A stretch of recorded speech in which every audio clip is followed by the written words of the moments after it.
અપડેટમાં વાત કરીએ તો સમાચાર પ્રાપ્ત થયા છે તો દ્વારકાના ભાણવડમાં વહેલી સવારથી જ ધુમ્મસભર્યું વાતાવરણ જોવા મળ્યું છે।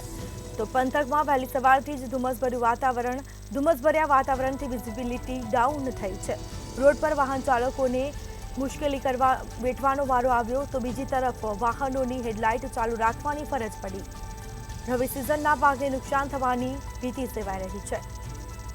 તો સમાચાર પ્રાપ્ત થયા છે વહેલી સવારથી જ ધુમ્મસભર્યું વાતાવરણ જોવા મળ્યું અને જેના કારણે વિઝિબિલિટી ડાઉન થઈ છે તો વાહન ચાલકો મુશ્કેલીમાં મુકાયા।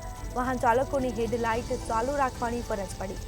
તો દ્વારકાના ભાણવડમાં પંથકમાં વહેલી સવારથી જ ધુમ્મસભર્યું વાતાવરણ જોવા મળ્યું છે।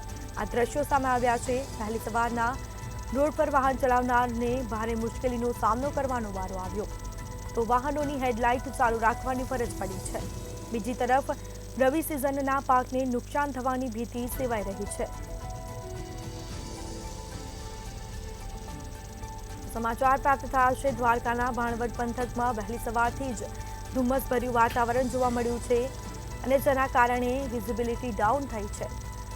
તો સાથે જ કહી શકાય કે વાહન ચાલકો પણ મુશ્કેલીમાં મુકાયા છે। વાહન ચાલકોને હેડલાઇટ ચાલુ રાખવાની ફરજ પડી તો રોડ પર વાહન ચલાવનારને મુશ્કેલી ભોગવવાનો વારો આવ્યો।